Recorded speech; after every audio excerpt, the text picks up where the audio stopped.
Well, at least we have some clarity now. I mean, there'd been some uncertainty as to whether the president would follow through with the additional penalty, and if so, what it would be. Now we know.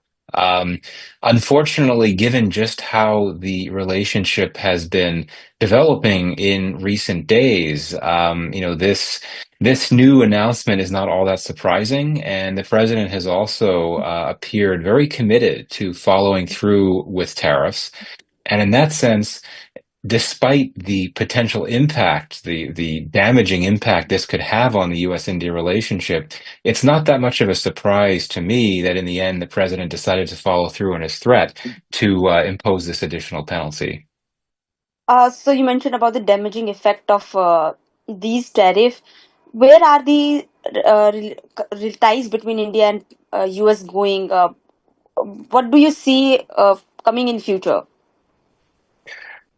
Well, yeah, I think that this is the worst crisis that the relationship has faced over the last 2 decades of strategic partnership. It's not the worst ever crisis the relationship has faced. I mean, you'll recall there were many dark days for the relationship during the Cold War era, and then, of course, after India formally became a nuclear state in the late 1990s and the sanctions kicked in.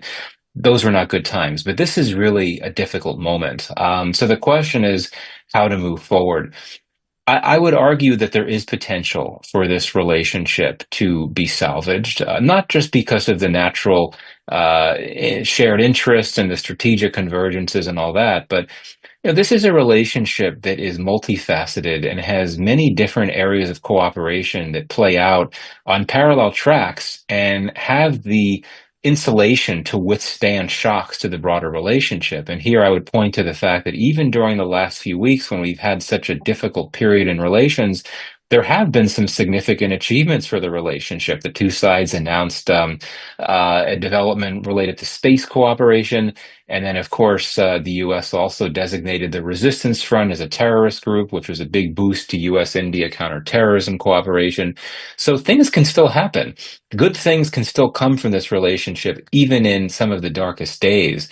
But I think that moving forward, there needs to be a confidence building measure. There needs to be something done that can lower the temperatures and ease tensions to a degree. And I think that one example of that would be for the two sides to come back to the negotiating table.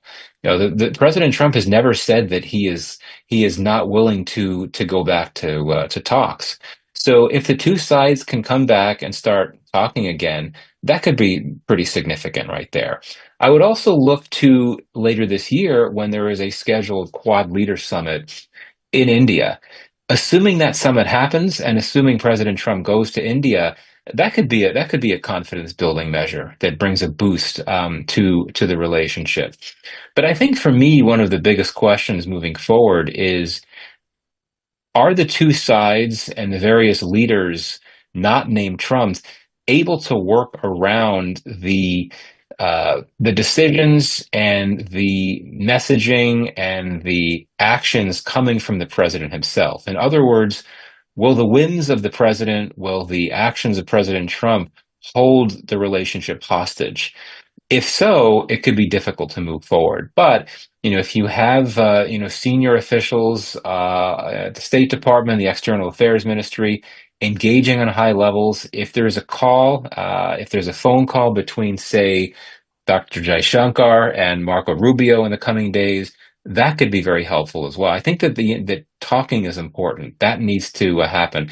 Even as bad as things are now, I don't think that anyone who's influential in power in Washington, including President Trump, wants to see this relationship collapse. You have a lot of genuine support for partnership with India, but I do think that officials in Washington underestimate just how much unease and unhappiness there is in New Delhi and across the wider Indian public about the state of the relationship. So I do think it's important that Washington recognizes that, and hopefully that might prompt it in due course to try to push for new engagement that can try to bring this relationship back to a better place.